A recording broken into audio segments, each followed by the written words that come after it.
Hello दोस्तों, मेरा नाम अंशुल वर्मा है। मैंने जेईई मेंस थर्ड अटैम्प्ट में फुल 300 ऑफ 300 स्कोर किया है। आज मैं आपसे शेयर करूंगा tips and strategies to prepare for the upcoming JEE mains exam. सबसे पहले शुरुआत करते हैं फ़िज़िक्स सेक्शन से। फ़िज़िक्स में आपके पास जेईई मेंस में 20 क्वेश्चन रहते हैं मल्टीपल चॉइस में एंड 5 क्वेश्चन रहते हैं न्यूमेरिकल में। न्यूमेरिकल में आपके पास टोटल 10 क्वेश्चन रहते हैं, उसमें से आपको 5 अटैम्प्ट करने होते हैं। तो सबसे पहले तो आपको क्लियर स्ट्रैटेजी होनी चाहिए कि मुझे कौन से 5 न्यूमेरिकल अटैम्प्ट करने हैं। आपको वही अटैम्प्ट करने चाहिए न्यूमेरिकल जिनमें आपको पूरा फुल कॉन्फिडेंस हो और जिसको मैं पता हो कि मैं पूरा इसे कर सकता हूँ, कैलकुलेशन एरर्स को अवॉइड करते हुए। फ़िज़िक्स की प्रिपरेशन के लिए मैंने बुक्स यूज़ करी थी एच.सी. वर्मा एंड जो मॉड्यूल्स हमें कोचिंग से मिली थी वो मैंने यूज़ की थी फ़िज़िक्स के प्रिपरेशन के लिए। ऑन एन एवरेज डेली मैं फ़िज़िक्स को 3 to 4 आवर्स देता था। उसके अलावा फ़िज़िक्स में मैंने असाइनमेंट सॉल्व किए एंड यूजुअली बुक से थ्योरीज़ आपको थोरो होनी चाहिए फ़िज़िक्स के लिए। फ़िज़िक्स में जेईई मेंस के लिए स्पेशल जो टॉपिक्स होते हैं जैसे सेमीकंडक्टर्स हो गया या फिर ट्रांजिस्टर्स हो गया, उसके लिए आपको एनसीईआरटी थोरो होनी चाहिए। अब हम आते हैं नेक्स्ट सेक्शन मैथमेटिक्स में। मैथमेटिक्स सेक्शन में आपको चैप्टर जैसे अलजेब्रा, उसके लिए आपको चाहिए होगा कि इक्वेशन सॉल्विंग स्ट्रैटेजीज़ आपकी अच्छी होनी चाहिए। कैलकुलेशंस एंड सिली मिस्टेक्स को अवॉइड करते हुए इक्वेशंस के साथ खेलना, ये आपको पूरी अच्छी तरीके से आना चाहिए। कैलकुलस थोड़ा सा टफ टॉपिक है, उसमें बच्चों को काफ़ी दिक्कत भी होती है, तो उसके लिए मैं कहूँगा कि आप बेसिक से स्टार्ट कीजिए। कैलकुलस में बेसिक लेवल से आप पूरे एनसीईआरटी को कंप्लीट कर लीजिए and then it would be good for you. उसके अलावा हम कोऑर्डिनेट्स ज्योमेट्री में आते हैं। कोऑर्डिनेट ज्योमेट्री रिलेटिवली ईजी होता है, उसमें बस आपको प्रैक्टिस मोर चाहिए। मैंने मैथमेटिक्स सेक्शन के लिए बुक्स प्रेफर करी थी जैसे एस.एल. लोनी, उसके अलावा मैंने पियर्सन की बुक्स भी सॉल्व की थी, तो इससे आपको काफ़ी क्वेश्चंस का कलेक्शन मिल जाएगा। लास्ट हम आते हैं केमिस्ट्री सेक्शन में, जो सबसे इम्पॉर्टेंट सेक्शन होता है जेईई मेंस के लिए। केमिस्ट्री में आपको काफ़ी सारे याद करने वाली चीज़ें मतलब रटने वाली चीज़ें याद करनी होती है। इसके अलावा आपको केमिस्ट्री तो वैसे 3 सेक्शंस में डिवाइडेड है, organic, physical and inorganic. Organic chemistry में आपको रिएक्शन मैकेनिज़म्स थोरो होने चाहिए, सारे रिएजेंट्स के यूज़ पता होने चाहिए, उनकी क्या क्या खासियत होती है, टेम्परेचर के साथ कैसा उनका डिपेंडेंस होता है, टेम्परेचर चेंज करने पर या कोई रिएक्शन कंडीशन चेंज करने पर उनमें क्या इफ़ेक्ट पड़ता है। ये चीज़ आपको एनसीईआरटी से पूरी अच्छी तरीके से प्रिपेयर कर लेनी चाहिए। फ़िज़िकल केमिस्ट्री में 2 सेक्शन आते हैं, एक तो आता है थ्योरेटिकल पार्ट और न्यूमेरिकल पार्ट। थ्योरेटिकल पार्ट आपको चैप्टर्स जैसे सरफेस केमिस्ट्री, उसके अलावा हो गया आपका केमिकल काइनेटिक्स एंड उसके बाद आपके जो सॉल्यूशंस वाले चैप्टर हैं उसमें आपको थोड़ा सा थ्योरेटिकल पार्ट ज़्यादा चाहिए होता है। रेस्ट फिज़िकल केमिस्ट्री में ऐसा न्यूमेरिकल का मोर वेटेज होता है, तो उसमें आप जस्ट न्यूमेरिकल के क्वेश्चंस की प्रैक्टिस कर लीजिए। एनसीईआरटी एग्जाम्पलर और एनसीईआरटी के इंटेक्स क्वेश्चंस मोर देन सफिशिएंट होते हैं फिज़िकल केमिस्ट्री के न्यूमेरिकल्स के लिए। इसके अलावा आप बुक्स प्रीफर कर सकते हैं जैसे कि पियर्सन, उसकी भी काफ़ी अच्छी क्वेश्चंस की कलेक्शन होती है। ये शेयर करना चाहूँगा कि मेरा डेली रूटीन क्या था, किस तरीके से आप हर एक दिन को डिवाइड करें डिफरेंट सब्जेक्ट्स में। उसके अलावा आपको कितना टाइम किस सब्जेक्ट को डिवोट करना चाहिए, रिक्रिएशनल एक्टिविटीज़ के लिए आप क्या कर सकते हैं। तो ऑन एन एवरेज मैं डेली 3 आवर्स देता था मैथ्स को, 3 आवर्स देता था फिज़िक्स को एंड 3 आवर्स देता था केमिस्ट्री को। इसके अलावा मैं जेईई मेंस के प्रीवियस ईयर पेपर्स जो 3 घंटे के होते थे उन्हें सॉल्व कर लिया करता था, तो इससे क्वेश्चंस की काफ़ी अच्छी प्रैक्टिस हो जाती थी एंड क्वेश्चंस के टाइप पता चल जाते थे कि किस तरह के क्वेश्चंस आ रहे हैं। अगर आपको किसी क्वेश्चन में दिक्कत जा रही है तो फिर आप उसका वापस से रीड करके उसे दे सकते हैं। तो प्रीवियस ईयर क्वेश्चन से आपको काफ़ी फ़ायदे होंगे अगर आप जेईई मेंस के प्रीवियस ईयर क्वेश्चन सॉल्व करेंगे। इसके अलावा मैं आपसे ये शेयर करना चाहूँगा कि कितने सिली मिस्टेक्स कहाँ हो सकती हैं किसी क्वेश्चन में और उसको आप अवॉइड करने के लिए क्या कर सकते हैं। देखिए, यूजुअली केमिस्ट्री में हमारे साथ ये होता है कि हम कहीं पर क्वेश्चन रीडिंग पर गलती कर जाते हैं। जैसे कहीं जगह पर लिखा रहता है बॉन्ड स्ट्रेंथ, बॉन्ड लेंथ या फिर बॉन्ड ऑर्डर, तो इनमें बच्चे काफ़ी बार कंफ्यूज हो जाते हैं या फिर क्वेश्चन किसी वजह से गलत रीड कर लेते हैं, तो उसमें मार्क्स लूज होने के काफ़ी चांस होते हैं। तो सबसे फॉरमोस्ट इंपॉर्टेंट थिंग तो ये है कि आप क्वेश्चन अच्छे से रीड करें, क्वेश्चन अच्छे से रीड करके उसे कम्प्लीटली समझ कर ही आंसर करें। आधा अधूरा क्वेश्चन आंसर बिल्कुल मत कीजिए। उसके अलावा कैलकुलेशन मिस्टेक्स काफ़ी बार बच्चों की हो जाती है, तो कैलकुलेशन करने के बाद आप एक सरसरी उसे चेक कर ले कि मैंने कहीं कुछ फैक्टर मिस तो नहीं कर दिया, उसके अलावा मैंने कहीं प्लस और माइनस की गलती तो नहीं कर दी, क्योंकि बच्चे इसमें काफ़ी सारे मार्क्स लूज़ कर जाते हैं कैलकुलेशन मिस्टेक्स की वजह से। यूजुअली आपको 3 to 4 आवर्स की सिटिंग अगर आप देते हैं तो वो मोर देन सफिशिएंट होती है। उसके बाद आपका थोड़ा ब्रेन एग्जॉस्ट भी हो जाता है, तो आपको रिक्रिएशन की काफ़ी ज़रूरत पड़ती है।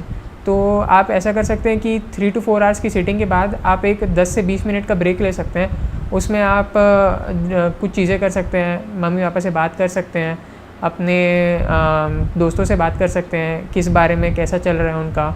तो ये काफ़ी इंपॉर्टेंट होता है, ये बूस्टअप देता है आपको आगे अगले नेक्स्ट आपकी सिटिंग के लिए।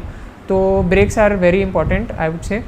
उसके अलावा आप म्यूज़िक सुन सकते हैं अगर आपको इसमें इंटरेस्ट हो ब्रेक्स में, क्योंकि आप लगातार इतने टाइम तक अगर आप पढ़ते रहेंगे तो आपका ब्रेन ऑब्वियसली एग्जॉस्ट हो जाएगा एंड देन आप क्वेश्चंस को इफ़ेक्टिवली उतना सॉल्व नहीं कर पाएंगे।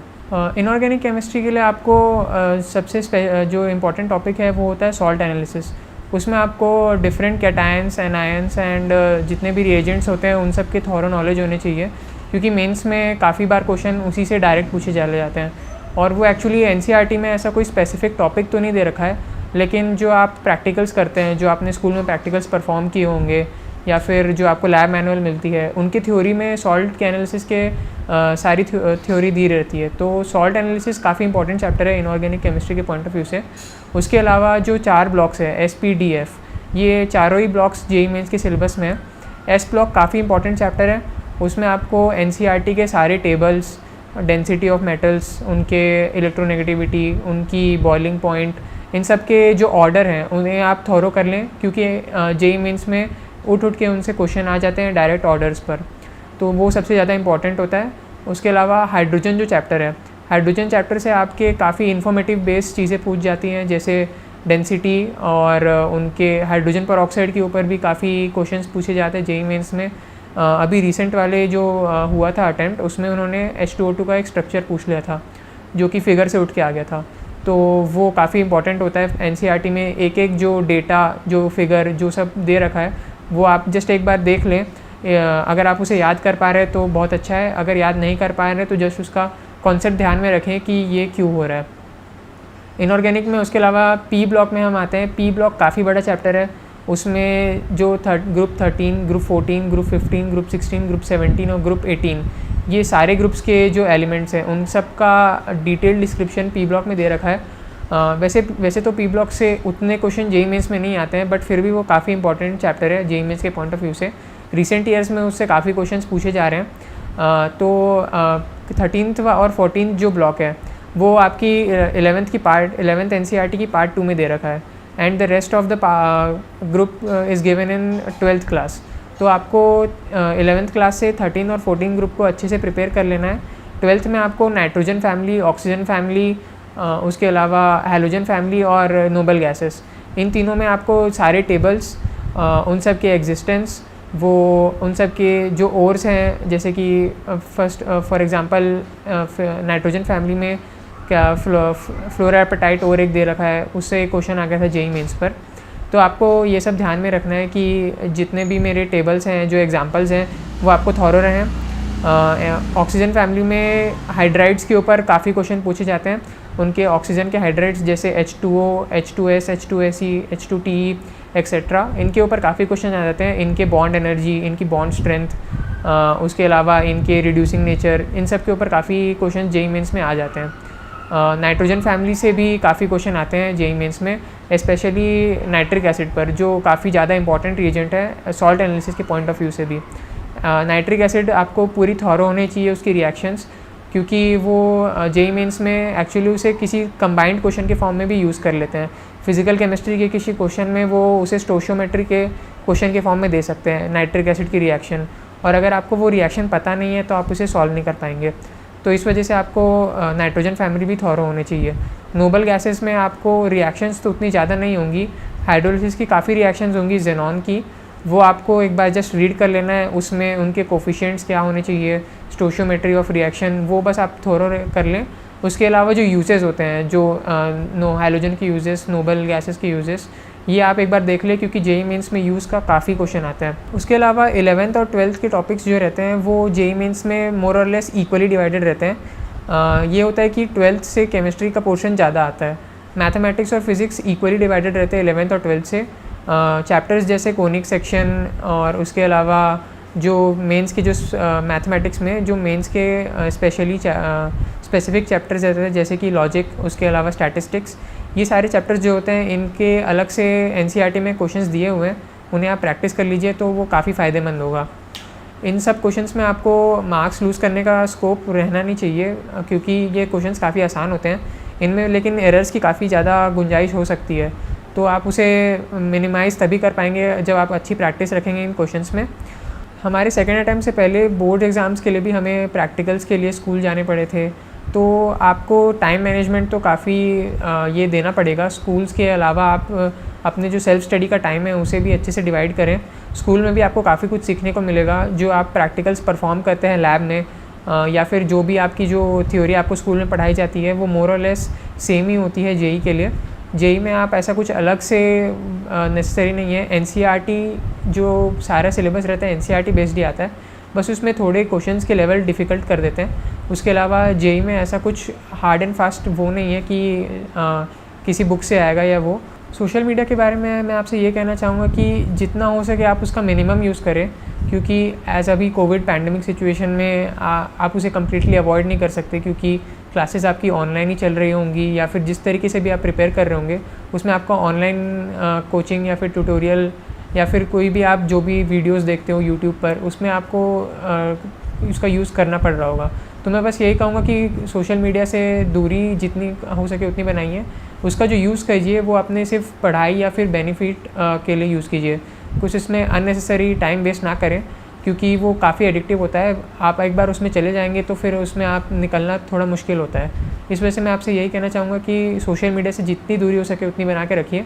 दोस्तों, मैं आपसे एक और चीज़ कहना चाहूँगा, आप अपनी हेल्थ का बिल्कुल पूरी तरीके से ध्यान रखें। तो मैं आपसे सबसे यही कहना चाहूँगा कि the foremost priority is your health. आप अपनी हेल्थ का काफ़ी ध्यान रखें। एंड सेकेंडरी, आप अपना पढ़ाई तो कर ही रहे हैं, उसके अलावा आप हेल्थ को अपनी मेंटेन करने के लिए डेली एक्सरसाइज कर सकते हैं, योगा कर सकते हैं। बस कुछ आधे घंटे का ही टाइम दे दीजिए, it is more than sufficient for that. So आप बस ये करते रहें, अपनी हेल्थ का ध्यान रखें, पढ़ते रहें, स्वस्थ रहें, मस्त रहें।